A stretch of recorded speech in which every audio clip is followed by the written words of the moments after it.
Em tese, esse período histórico, ele durou mais ou menos 1000 anos. A cultura medieval marca efetivamente uma das fases mais longas da história da humanidade. E se a gente for pensar em termos práticos, ela representa um conjunto de valores que só vai se desfazer efetivamente mais ou menos lá pelo século XVIII, XIX. Tá? Há que se levar em consideração, inclusive, a própria lógica da expressão homem medieval, né? Mulheres medievais, sujeitos medievais. É muito complexo da gente tentar definir quem são esses sujeitos. Até porque quando a gente fala nas pessoas que constituem a Idade Média, nós falamos numa série de categorias. Nós falamos da nobreza, nós falamos dos plebeus, nós falamos das pessoas que viviam na zona urbana, porque a cidade nunca deixou de existir, ao contrário do que muita gente pensa, ela apenas perdeu importância em relação ao campo. Nós falamos sobre as pessoas que habitavam as zonas rurais, nós falamos sobre os clérigos, nós falamos sobre as pessoas que não eram clérigos, portanto pertenciam à cultura laica, enfim. Há que se levar em consideração que todos esses sujeitos, eles vão se constituindo e formando o grande caleidoscópio que é esse universo da Idade Média.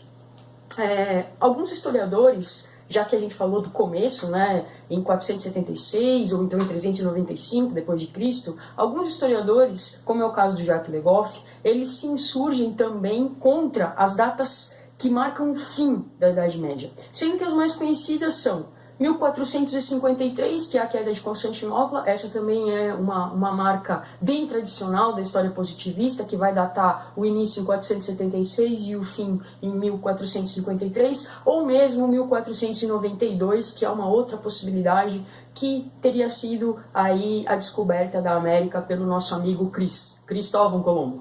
Né? Bom, enfim, há que se levar em consideração que a própria ideia de renascimento, ou de pensar o renascimento como sendo algo que modifica profundamente a lógica da Idade Média, acaba chocando-se com uma das instâncias fundamentais da cultura medieval. Isso porque o renascimento, ele busca fazer o novo, mas olhando lá atrás. E as referências que ele vai ter para construir essa nova cultura são exatamente as referências da antiguidade, são exatamente as referências clássicas, principalmente a dos filósofos greco-latinos. Tá?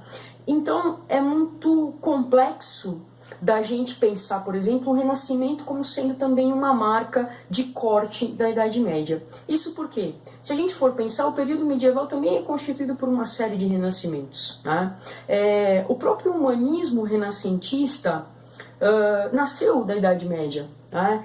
A ideia do Estado cristão é medieval. Né? A cidade-estado italiana, que são aquelas grandes cidades-estado que vão ter uma importância muito grande durante o período do Renascimento, como é o caso de Veneza, como é o caso de Gênova, elas são invenções medievais. Né?